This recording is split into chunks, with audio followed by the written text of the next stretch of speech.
All right, well, while we're at it, talking about aluminum, copper coils, condensers, whatever you want to call them, scrap world, when we sell them, people call them talk. They refer to them as talk. You can find that at ISRI website on scrap specifications.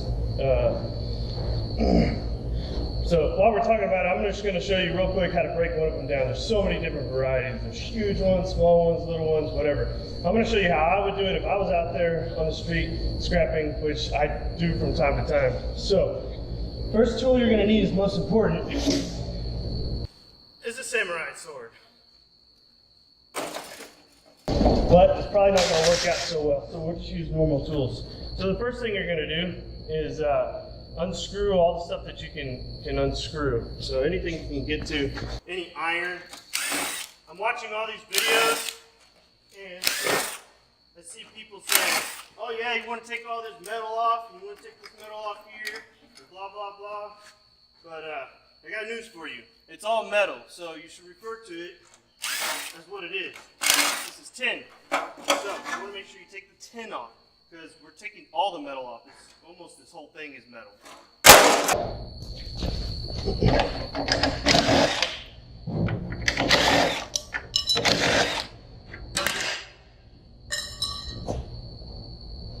Got all that tin over. I'm going to flip it, get the other side on. And actually first, you can use these. They're like $70 to $100 depending on where you buy them from. You can find them at Home Depot. They're really they're electrical tools, but you can use them for topper. They work great because you don't have to sit here and cut every piece. We'll group all of them together. So we're going to cut this off, and we'll clean it down even more. But we're going to cut it off just to get it out of our way for right now. And in this piece, sometimes they just break off. This one's easy. Other times you got to get a Sawzall. So there we go. We're not done with that either. There's a little tab in here. Sometimes it's iron, sometimes it's stainless. You can kind of see the silver part. You got to get that off. So we're going to flip it over now. Get this part off.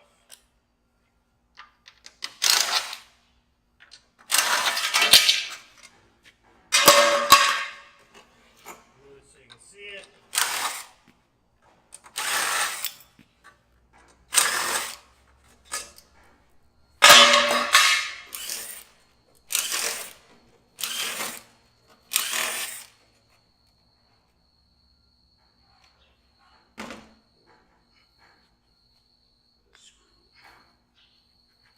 Got some rusty screws, sometimes they get stuck in the bit.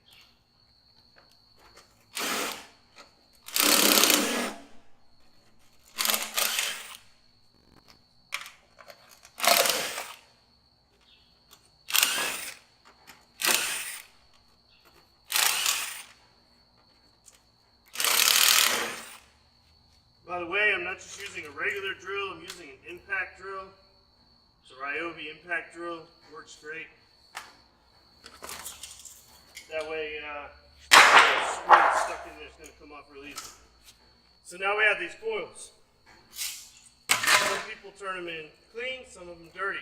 Now remember, look at this camera here. So this you can turn in just like this if you want. And depending what kind of relationship you have at the scrapyard, they give you a good price just the way it is. This coil right here, we don't clean. Someone brings it in dirty, we sell it that way.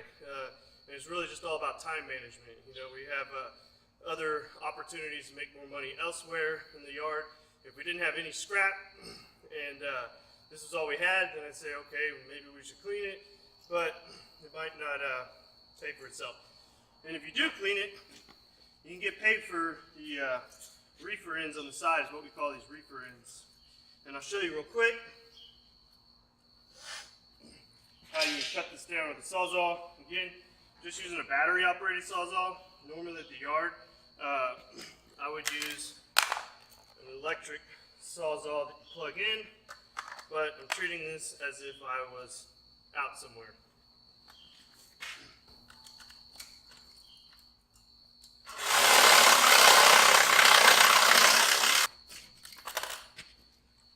Alright, I'm going to cut cut real quick and go get the correct blade because I just used the blade that was on here. But really, the best blade to use is the blade that they use for framing houses. It'll cut through wood and nails. For whatever reason, I found that it cuts way better than just metal blades.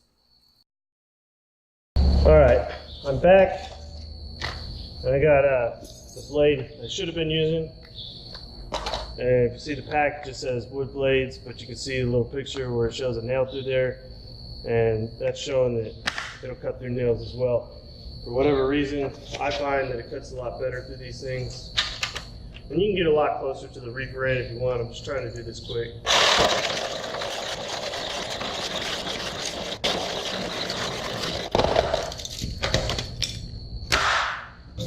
So now we have a clean aluminum copper, reefer, talk, coil, whatever you want to call it, whatever your scrapyard calls them. This is a clean one. And we'll go through and do the math on that too, just like we're going to do on the other piece. So, while we're at it,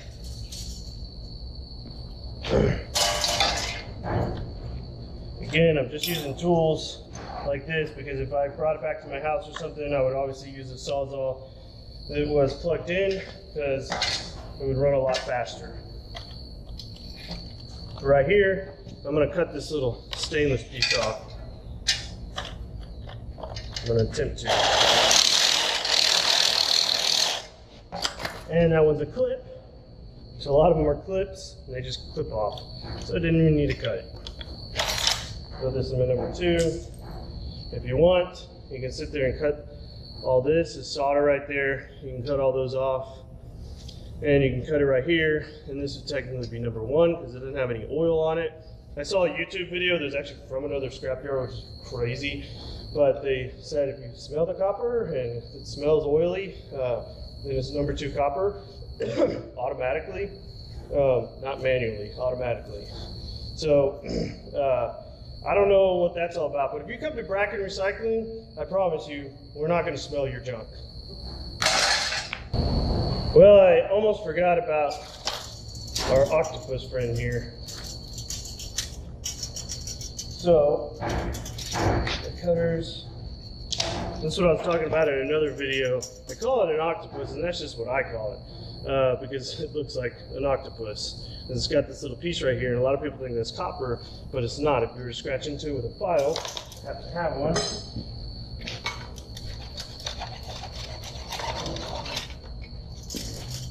Hopefully you can see there that it's yellow and it's brass compared to its friend next door, which is copper.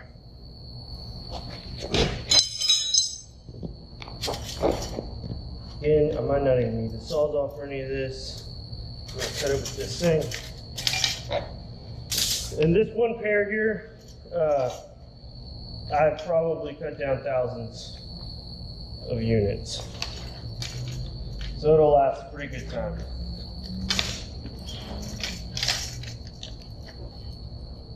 Let's see everything I'm cutting off. This doesn't even require a Sawzall. A lot of people I see will spend time cutting this piece, but it just depends on what your scrapyard that you go to's prices are and different stuff. But we would throw this in our dirty brass. Our dirty brass has to recover 70%. That's what I guarantee my buyers. It's going to be 70% plus. With everything else mixed in, that's what's going to run. Remember, when you cut this off, you're losing a lot of the weight of the iron. You're going to get paid for the iron pretty much. When you sell it. The rest of this is all going to be number two copper. Some of it, if it's not oily or whatnot, it's going to be number 1. All right, now we're going to go over the math on the dirty coil that I cut the ends off. And you know, I didn't cut the copper noodles, is what they call them, up the side. If you go back and look, you'll see they look like noodles. A lot of people cut those off. Actually, some people cut those off and knock the iron piece off, and you know, you got a clean coil. But you know, that's really up to you to decide if that's worth your time or not. So anyways, we're going to go over the math of the coil that I cut up. So the total weight was 23 pounds, okay? So the dirty coil price, at our price today, is 60 cents. We're going to assume that, you know, you brought a lot of weight and stuff. But based off of that one coil in your pile, is 23 pounds. So 23 times 60 cents, it's our price today, is $13.80. Now, if you were to clean it like I did and cut the ends off, you have aluminum, copper, radiator, coil, whatever you want to call it. 18 pounds times $1, that's our price for clean coils, is $18 right here. So then you also have the reefer ends. Some scrap yards don't buy these. If you're going to a yard and they don't buy them, I see people they throw them out in our iron pile all the time, and I always tell them, hey, turn these up front, turn them in, you get more money. And they're like, what? You know, I've been going to this other yard, I never knew you'd get more money. And I said, well, I guarantee you that they're pulling them out and they're going to sell them as reefer ends. And if they're not, they really have no idea what they're doing, and they probably shouldn't be in the scrap business. So the reefer ends, our price, we're not super aggressive on it or anything like that. Some people might look at it and be like, holy cow, I can't believe you pay that much for that. But some people might be like, you know, oh, that's nothing. But you know, it ranges. I mean, if you brought in a whole trailer load, we do have customers that bring in whole trailer loads, you know, the price could go up. But on average, most people, it's going to be around 25 cents a pound. So we had 5 pounds of reefer ends once we cut it off at 25 cents a pound. That is $1.25. So $19.25 is what that's worth now that you cleaned it. So the added value is $19.25 when we cleaned it. $13.80 was if we just turned it in the way it was. Remember, dirty doesn't mean it has dirt on it. It means it has iron on it. That's what we say in the scrap business. So you made an additional $5.45 by cutting those ends off. Now, to me, that's worth it, because as you saw in the video, it didn't take very long to cut them off, and once I got the right blade on there. And plus, I was using a battery-operated Sawzall. If you use one that's a corded Sawzall, it's going to go way faster. But I was just, you know, acting out as if, you know, I was out somewhere cutting them up. You know, maybe it's out in my yard, I don't have electricity out there, or what it might be. So, $5.45. To me, you know, that's worth it, but that's for you to decide.